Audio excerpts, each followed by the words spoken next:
Dr. Karen Lowe, who is a consultant clinical geneticist at the Bristol Clinical Genetics Service, who is going to take us through the role of predictive testing in childhood and will describe and take us through a survey that she's completed into this evaluation. Thank you, Karen. Thank you very much. So I am presenting to you the results of a survey that I did looking at cardiac geneticists' views on predictive testing in ICC families in my role as the Bristol cardiac genetics lead. And just to be clear about definitions, really, a predictive test, a predictive genetic test, is the use of a genetic test in an asymptomatic person who is phenotype negative to predict future risk of disease. This is very different to a diagnostic test where a child may have been assessed and some subtle phenotypic features may have been detected, in which case that would be determined diagnostic testing. And I also just want to point out that in 2010, the then called BSHG came up with a report on the use of genetic testing of children, and that's beyond the scope of this talk. But in that, they very clearly stated that genetic testing in children should only take place in a situation where that disease would have impact within childhood, and that there would be clinical utility really to doing that test, even if it did have impact on childhood in terms of clinical management for that child. So why on earth did I pursue the survey? And I still ask myself that question today. But it really came out because of some increasing points of conflict in our region, where we were getting increasing requests to do predictive genetic testing in children in whom there was a family history of an adult onset ICC. And really, there was just increasing debates at MDT. And I felt that rather than stand up and just shout at each other all the time, we should really be trying to be reflective about our practice and wanted to see really what was going on across the country.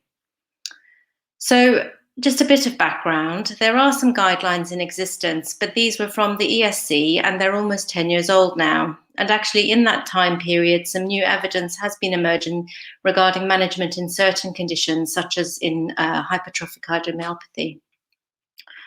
I was aware of anecdotal evidence of varying approaches, both nationally and internationally, with respect to this specific area.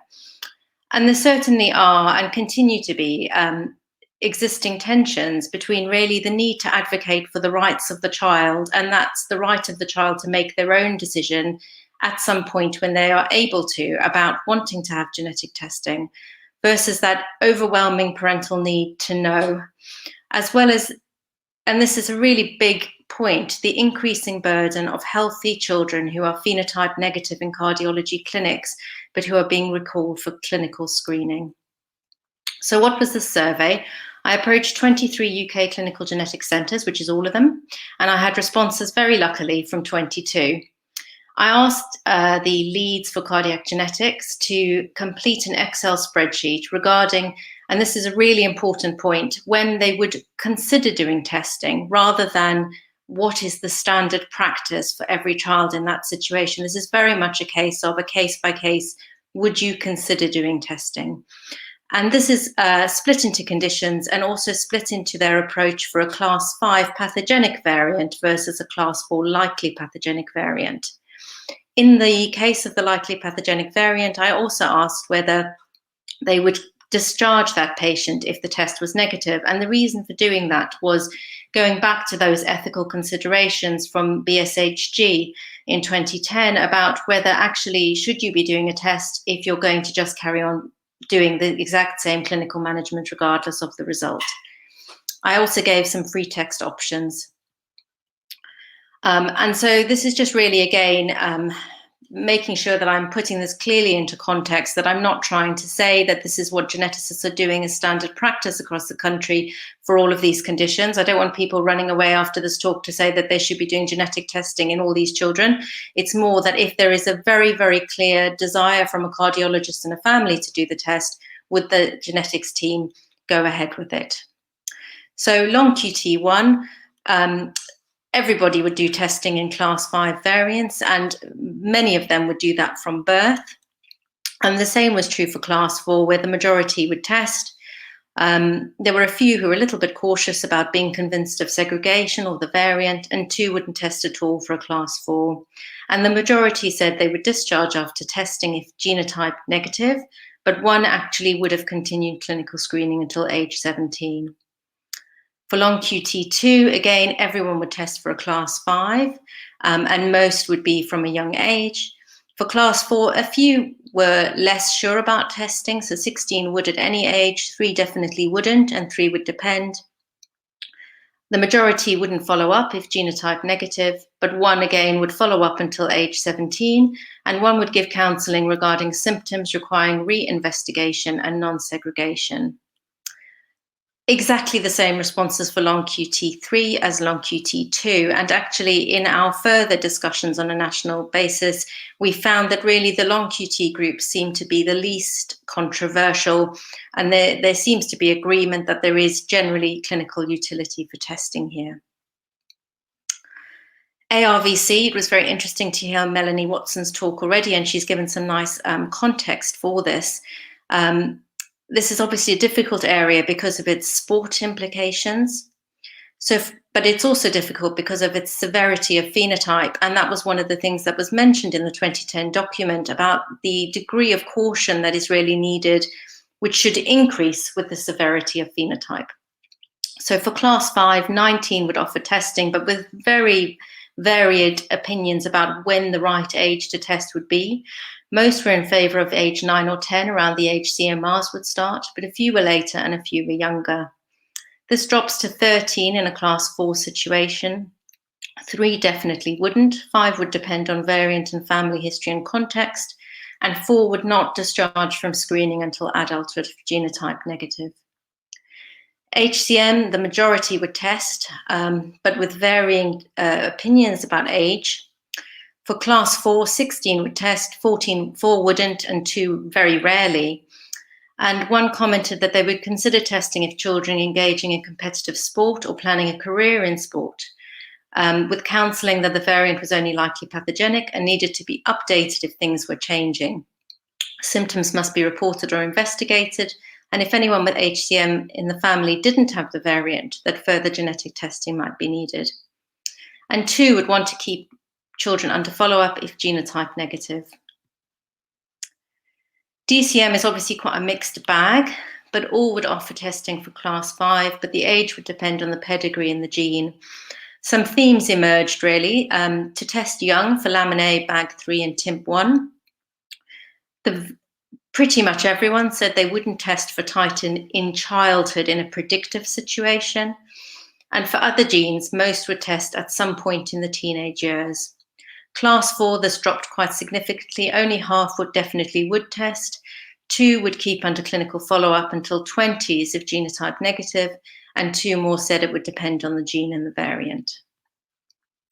Now, Brugada is the most contentious issue, and I really hope that we can behave a little bit more admirably in our discussions than these 2 gentlemen. For class 5, many people were very reluctant and would be very cautious around doing this testing. But 17 said yes, they would if it was really, really pushed for and wanted and felt clinically reasonable. 4 very much no or very unwilling. And 1 actually of those 22 didn't respond specifically for Brugada. Of the 17, 10 would test from birth, and then there was varying age, with 1 saying they'd really like to delay if at all possible till older.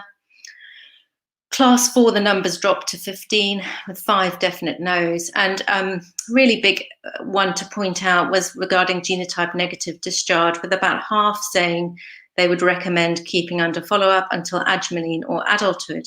And again, there's really quite incredible variability in the age at which adjumelines are being done, with some post-puberty, some a transition to adult services, but some younger as well.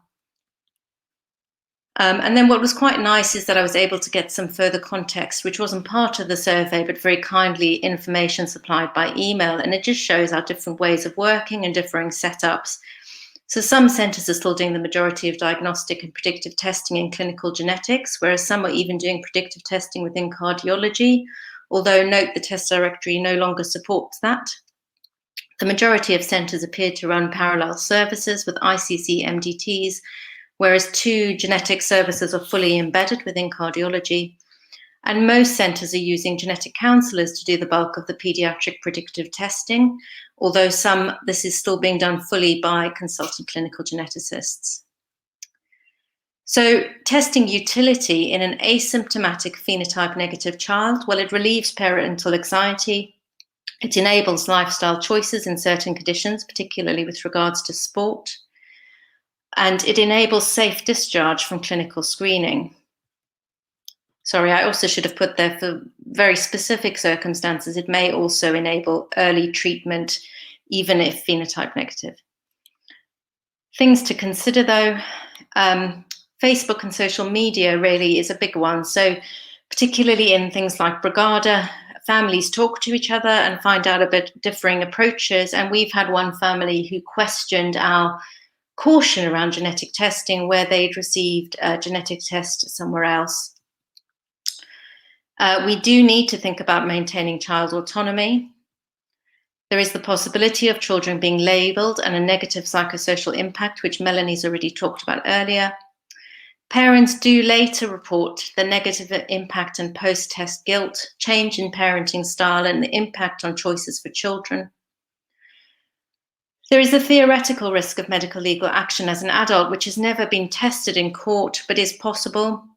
And certainly I've had an adult tell me that he would never have chosen to have predictive testing if he'd been given the choice to make for himself. We really do need to make sure there is adequate genetic counselling for families and that this is continued to be provided.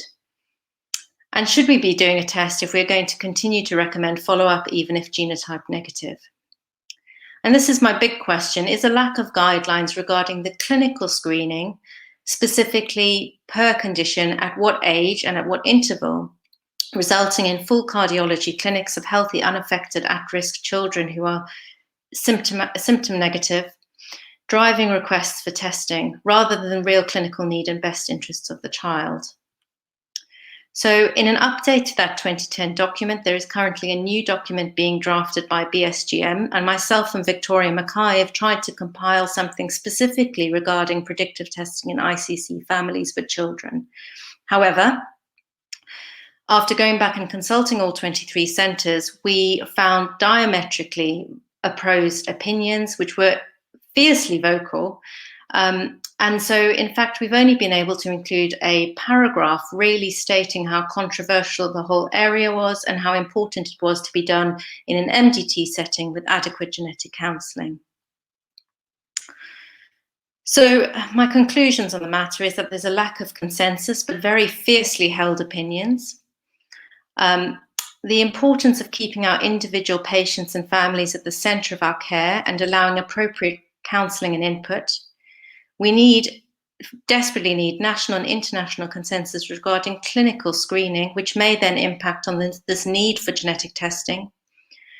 We really do need respectful MDT working, which is essential for best patient care. And just because we can do a test doesn't always mean we should.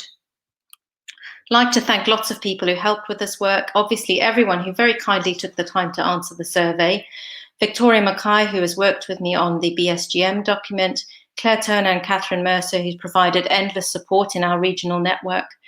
Ruth Newbury-Ecob and Ingrid Skur in Bristol. Nikki Jackson, my absolutely fabulous lead genetic counsellor for cardiac. And Juan Kasky for his very collaborative support throughout. I am aware there will be some time for questions in the Q&A, but given how controversial this topic is, please do be kind. Thank you. Great. Thank you so much, Karen, for presenting your survey. There's so much in there. I think we could have a whole day just about paediatric predictive testing. And I know we're not going to be able to do it justice in the Q&A for this session, but I've got a comment here from Elijah that's just relevant at this stage. So he says, Elijah Bear says, SCN5A status is associated with greater risk in kids, so really important to consider it for children. Fever risk greatest in genotype positive cases, and a concern with COVID, important for advising parents. So thank you, Elijah, for your comment. We've got another presentation in this section, so I'm going to move over and